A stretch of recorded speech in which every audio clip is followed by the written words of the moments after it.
Hi everyone, this is part 1 of Who Shot Sheriff Spaghetti. This is Sheriff Spaghetti. He has 2 eyes, 2 arms and 2 legs, just like you and me. He can walk and talk. Have you ever seen Talking Spaghetti? Haha. He lives in a country called Foodland, which is a place full of funny looking houses. Sheriff Spaghetti lives in a funny looking house. His house is shaped just like a saucepan.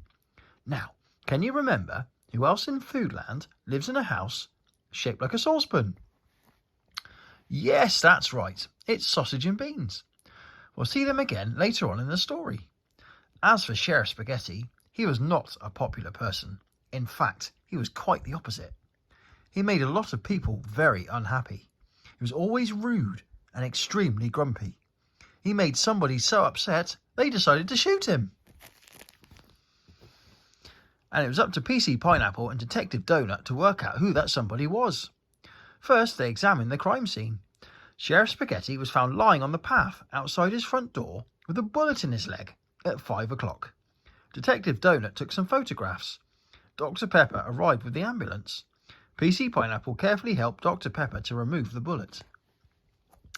Meanwhile, Detective Donut looked for more clues from the crime scene. Donut discovered some more objects close to where the sheriff was shot. He found a pot of jam, a shoelace, a marker pen, a train timetable, and a bag of birdseed. Donut bagged them all up as evidence.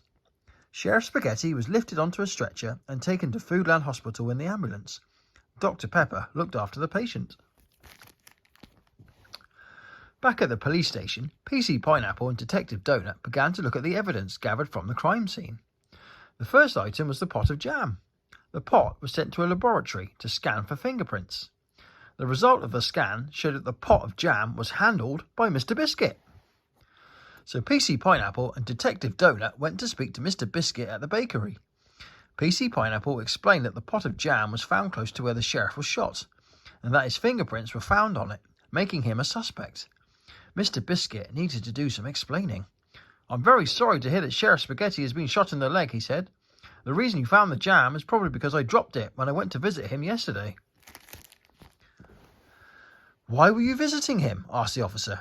"Well, Sheriff Spaghetti rang me at the bakery yesterday morning, asking for some jam and scones. I said yes, and I would personally hand-deliver them to his house, as it was his first order with me," replied Mr. Biscuit. "So what happened when you turned up?" "The sheriff was very rude about my scones. He snatched one from the tray I was carrying, and then he complained that they tasted funny. He was fuming and knocked the tray out of my hands. I had to scramble around, trying to find the jam and scones on the ground. It was most humiliating. He is the rudest person I have ever met. He was very horrible about my cooking, and he humiliated me, but I'd never shoot him in the leg because of that."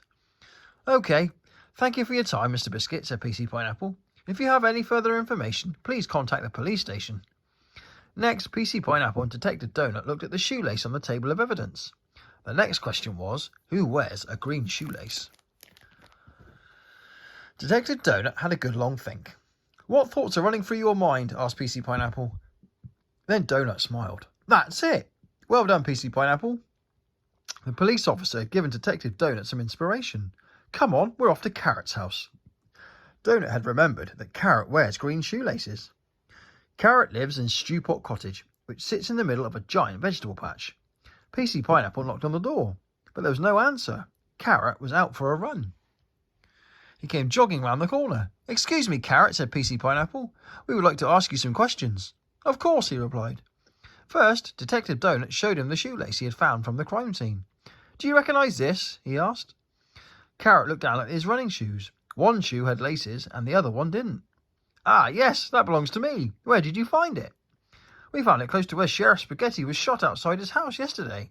"Where were you at 5 o'clock?" "I was out for my usual evening run. I was running by Sheriff Spaghetti's house when I saw him outside on the path. He looked like he was having a confrontation with Mr. Biscuit. I saw him knock a tray of cakes onto the ground. He looked very angry. I don't know what that was about. When Mr. Biscuit left, the sheriff saw me looking at him and came marching towards me. He shouted at me, asking what I was looking at. I went to run away, but I tripped over my shoelaces. I fell into the hedge and my shoelace got caught amongst the brambles. I was stuck and the sheriff just kept bellowing orders at me. "Get off my land," he yelled. "You are trespassing on my property." Instead of helping me, he was shouting at me and being very horrible. I managed to escape from the brambles, but I must have forgotten about the shoelace. The sheriff made me feel awful. I didn't do anything wrong, and I did not shoot him in the leg, but I wish I had. Carrot felt miserable. PC Pineapple and Detective Donut decided to look at the next piece of evidence, the marker pen. Donut looked closely at the pen, and on the bottom was a label. It read, "Property of Hot Dog High School." And there was only one teacher who used a purple marker pen, and that was Mr. Mash. And to find out what happened next, you have to wait until part 2.